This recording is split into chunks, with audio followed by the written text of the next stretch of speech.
Hey guys, or 1 through 4 here, and this is my last Vanguard deck profile for Easter. I'm saying last because it's the last that I'm recording.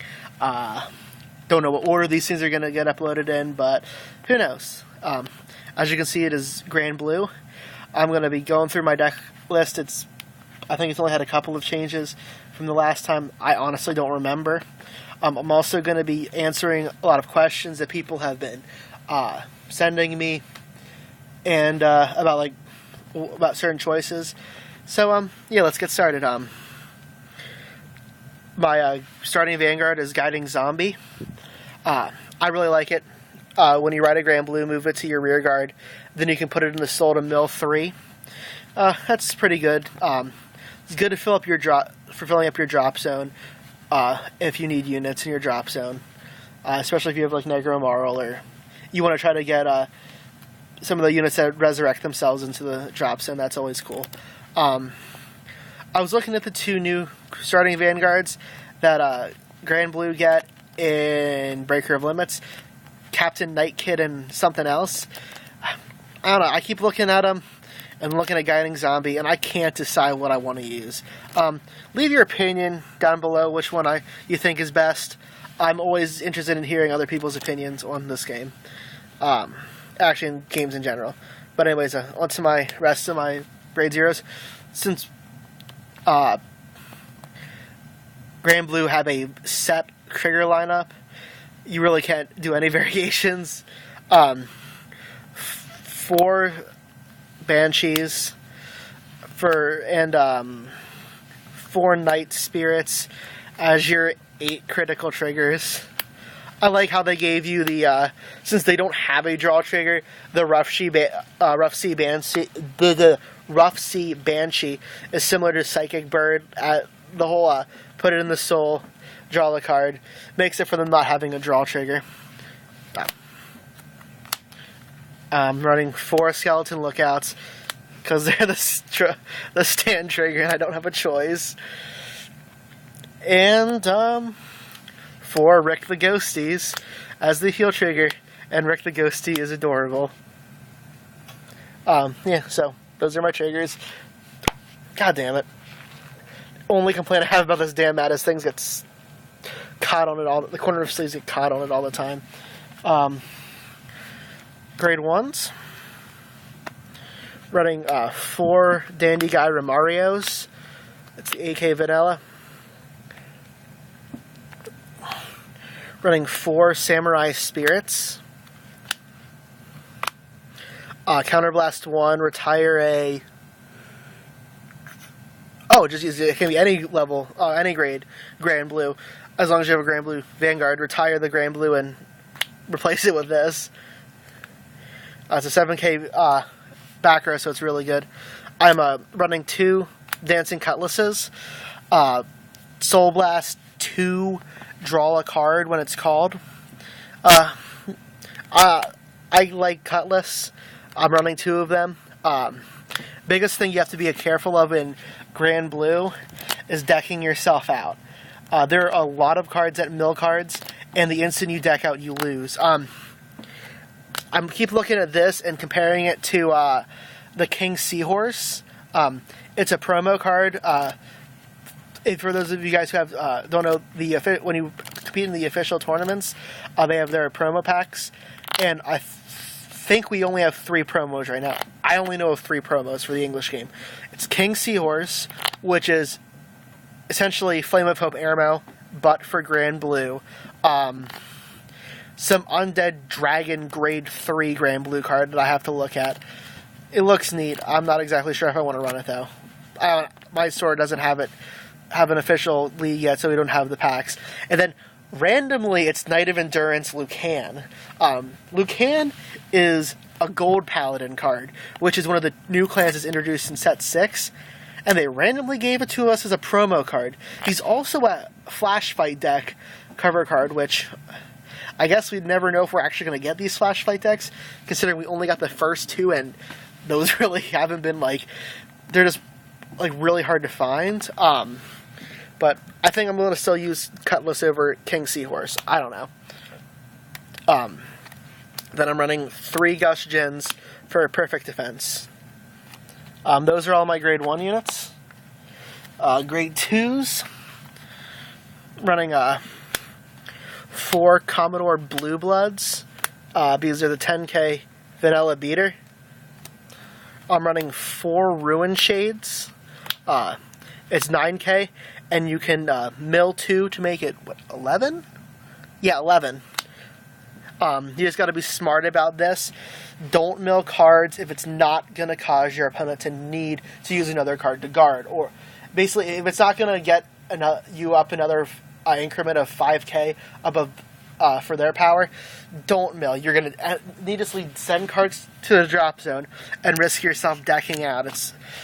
Don't pay cost if they're pointless. Then I'm running 3 Captain Night Mists. Retire Counterblast 1, retire a grade 1 or higher. Yeah, 1 or greater Granblue rear guard, and superior, call it, from the drop zone. I'm only running 3 of them because I'd honestly rather play Ruin Shade or something, but it's neat to have so you can get rid of some of your more useless cards and put a grade 2 up in the front row. Also, it's sort of neat if you do ride this as your grade 2 and you have Captain Night Mist in your drop zone, it does become an 11K grade 2 Vanguard for your turn, which is pretty impressive. If it was a static gain, I think it'd be like really, really, really busted. At least really, really good right now. But I still like it. I think he's a cool card. I'm still gonna run him. And then I'm running 2 Skeleton Swordsmen for the 10K Intercept. There really isn't too much options you can choose with Granblue right now, unfortunately. I can't wait to get the new ones from Set 6. My grade 3s, I'm running 3 Negro Marls. When it's called and you Counterblast 2, take any card from my drop zone and call it to a rear guard circle, but you gotta have a Granblue Vanguard for that effect to work. So you can call anything you want to. It doesn't even have to be Granblue, but it's only 8K, so it's a little weak. I hate having to ride this, so I try to avoid it when all possible. And then I'm running 4 Base Kirk as my primary grade 3 Vanguard. It's a Mega Blasting unit, but as I'm going to say a lot of times, don't run Mega Blasting units for trying to get the Mega Blast off, because you're probably not going to do it. The game should not last long enough for you to charge up 8 soul and you restricting yourself to only having 5, to having no counterblast go off, especially in this deck, but having no counterblast go off just so you can Mega Blast. Granted, his Mega Blast is one of the really good ones, because if you do get it off, you get the perfect field. Because you call up to 5 Granblue rear guards, so you just replace every single one you don't want. But yeah, running 4 Base Kirks. That's my deck lineup. Now I'm going to answer some questions that I get asked a lot. Question number 1, that probably irritates me more than anything. Actually, no, it's pretty much the only question, and it irritates me more than anything. It's a question: why don't I run Spirit Exceed? I answered this question, a similar question on my Kagero video.